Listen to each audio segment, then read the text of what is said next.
What is up, YouTube, and welcome to the Kindred breakdown and ending explained.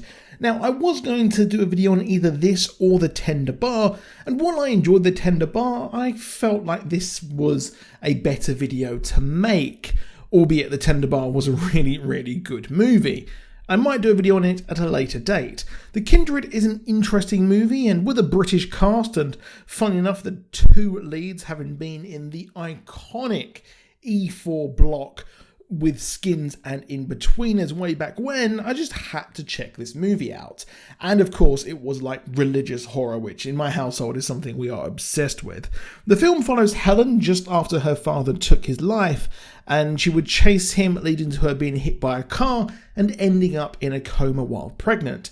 Luckily, she would wake up and her child would be healthy. She gave birth in a coma, and she's taken home by her partner Greg and struggles to come to terms with being a mother, which is difficult here because she did miss those huge first moments of her child's birth.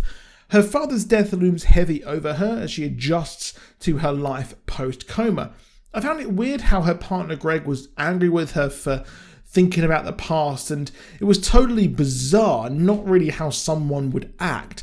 Despite this, she starts to speak to her father's brother about him and then starts to see ghosts. She slowly starts to break down, and while some of the acting is incredibly dodgy in this movie, I thought April and Blake delivered some really good performances, even if the script and dialogue was pretty darn clunky. Now, a party is held and she invites Jack, and she can tell that her partner is worried as she sees him speaking to a priest. It's not explicitly explained, but she did have quite a big religious upbringing, but left the church as she couldn't understand why God allows pain and evil. I did wonder if Greg might have known about her past as he was talking to the priest, but we learn that her father's brother did have a kid who passed away, but it was actually her. Now, she becomes even more unstable as she starts to see ghosts and is solo parenting while Greg is away and seeks the help of a paranormal investigator. Now, what made me laugh was that this film is pretty low budget, and it literally looks like this dude was taken out of the local boozer or Sports Direct and told, like, just make up some stuff you know about ghosts. It just seemed really weird and really bad. He says how these ghosts are revenants, spirits who cannot get to heaven. At the end of the movie, sin is discussed and how the sin can be passed from the father, which is happening here. They are haunting her after her father died, and it's up to her to free them. Now, she slowly investigates them and gets a list of names from the paranormal investigator and asks her neighbour if any kids lived there. She would look into the names and find that there was a spree of kids going missing a few years ago, and they were all taken by a shadowy figure with a sack on his head.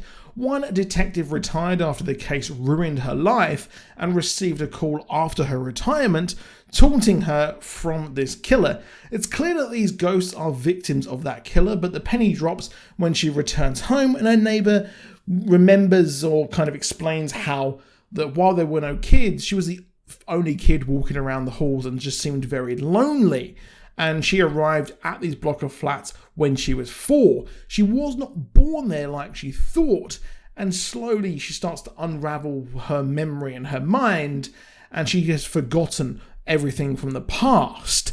And she actually moved there from when the killers took place. Where she lived was around where these kids went missing. Something is terribly wrong with her past, and it's clear that her father hid something from her. While the script and movie isn't technically good, the mystery and how it unravels is pretty decent, as it did have me gripped. Now, the ex-detective would send her a letter after she had a breakdown and had temporary memory loss again, and this would lead her to find where the bodies were buried. At this point, it seems like her father is Sackboy indeed and goes to her priest, and he knew everything as her fake dad went to him in confession. However, the real truth would be explained as she speaks to the paranormal guy again, and she remembers what happened as she tries to get in contact with her father, and she remembers what happened on the night of her fake dad's death. It turns out that she was actually the daughter of Jack, and her fake dad hid the bodies for his brother and moved away so she can grow up and have a normal life, except the ghosts of the kids followed them and the truth pushed him over the edge. He would die, but Jack would now get his daughter back, or at least try, and this led to him going on a killing spree. I did like this reveal, and it seems like he has been still killing based on the conversations with the detectives, and he kills Greg as the ex-detective tries to help, and the motivations of the true father did seem a bit weird. I thought that the final battle showdown thing really let it down a bit there, as he turned into a total psychopath. While the movie was downright laughable at times, especially with that acting from the health visitor, some of the lines and, well, I thought it was a serviceable movie. I didn't think it was out and out terrible, and the idea of the sins being passed down was really, really interesting as the movie goes almost full circle as she stands literally on a cliffhanger. Did she jump or not? I'd love to hear what you think down below. In some way, I think to atone for the sins of the father, she might have decided to jump at the end there. But it was an interesting movie. While I liked the unraveling of the mysteries, it did kind of get a bit jumbled up at the end, but they did kind of almost stick the landing somewhat. Ooh, sorry for that term there. But again, not absolutely terrible, which is pretty decent for some of these view-on-demand movies these days, especially the British ones. But that is it for this video. Please drop a like down below if you enjoyed the video. Please do subscribe with notifications on, and I'll see you soon, and goodbye.